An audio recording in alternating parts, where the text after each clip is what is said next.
We have a very decorative sweater down here. We'll get to sweaters later. Well, I just wanted to say I am American. Jumper. This was bought in a charity shop in New Hampshire for $5 US, trying to replicate as best as I could your gorgeous one that you wore in Series 1. I'm not speaking for all Americans because I saw your series here in Britain. I watched a little bit of the US series and I agree with you, there's no comparison. But as they say, imitation is the greatest form of flattery, so please, as you said, just move on. I did have a question regarding the jumper or sweater, which is, did you pick this up or was that through the production team they decided you should be wearing this type of jumper?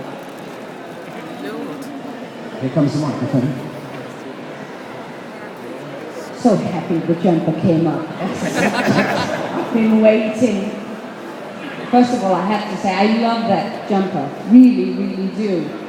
And sometimes I curse it and I feel the jumper's wearing me sometimes more than I'm wearing the jumper. You know, I think one of the luxurious things about working on this project, The Killing, as an actor, is that we get very much involved in every process.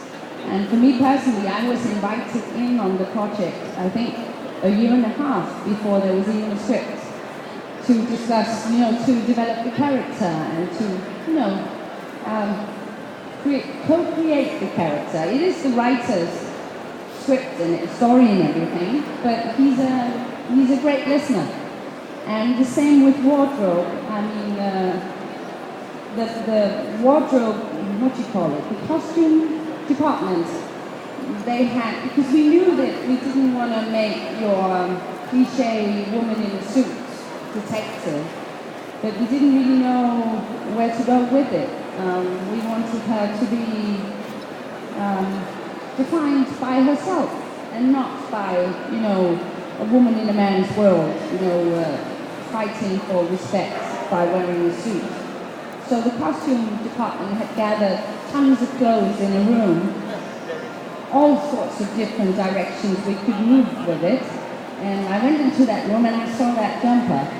And yes, I fell in love instantly. And I didn't have to fight that much for it. Because to me it has one thing I think it's beautiful, and there's something uniform-like about the graphics. And I'll tell you a story about. Do you want to hear a story about the Faroe Islands?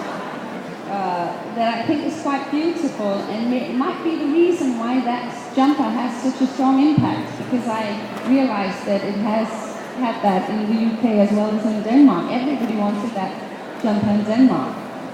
And of course, when we decided to do the second season, it took a while for me to decide that I wanted to do a second season, but when we finally said, okay, we're going to go with it, every time I met people, friends or people I didn't know, and they said, how are you and what are you up to? And I said, well, I'm going to do a second season of The Killing. Are you going to wear the jumper?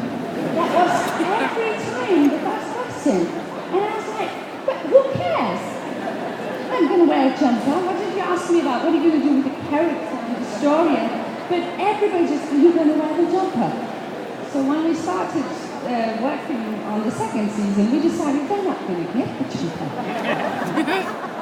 Should never give the audience what they want. But anyways, I'll just tell you a short story about, because I think it's beautiful, about that jumper. It's made in the Faroe Islands by a company called Gudrun and Gudrun, and they have women knitting sweaters, and I think it has grown the company due to the success of The Killing. No, it's the other way around, isn't it? Anyway, when the series came out in Denmark and everybody wanted that jumper, they just couldn't keep up. The knitters in the Faroe Islands. So a lot of wool shops in Denmark, of course, thought, because everybody came into their shop said, can I get a sweater like Salon? So of course the wool shop said, we'll just knit on our own. I mean, it's just a Nordic patterned jumper.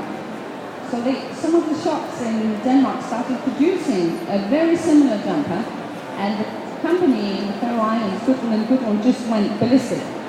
And there was a lawsuit, right after, and everybody was like, whoa, take it easy, it's just a jumper. And then somebody told me that the reason is in the Faroe Islands, and there might be people in this room who can correct me, it might be totally wrong, but what I heard is that it's an old fisherman society, community. So fishing is a big thing, and it's based on these family clans, old family clans that go back. And each clan had their own pattern originally. And the reason why they had that was when the men went out to sea for fishing, and there had been a storm, for instance, when they returned with the ships, the women would be on the shore, and they would be able to see from a great distance whether their husbands and sons were on board because of those graphics. So you don't take their pattern. There's a lot of emotions tied to that, a lot of history, and that might be the reason why that jumper has a strong impact, because you actually sense there is history in it and culture. Sorry. No, that's really interesting. And I should point out also that since you wore that lovely, in fact several lovely sweaters, that everybody on Danish TV now wears something knitted. I was looking at Soren's hat. Is that also a Gulwan and Gulwan product, which we will see in the next show?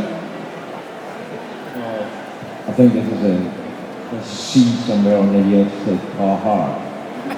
There's nothing to do, but I have a tiny little bit story about a sweater as well, because I was wearing this sailor sweater, and actually it's just behind stage. I didn't have the guts to wear it today, but actually it is the one which I used in the TV show, and I had it on the day when we went to the fitting, the costume rehearsal, and I looked at all the stuff that came up with, and I said, I don't like it, what about this one? So they choose my own sweater. And I was so happy about that, until I found out that her sweater was even more popular. Okay, let's have another question. Have we got one lined up? We haven't had anything from this side, so we can get right over here. I'll get to this young lady. Hang on, just bear with me. I'll get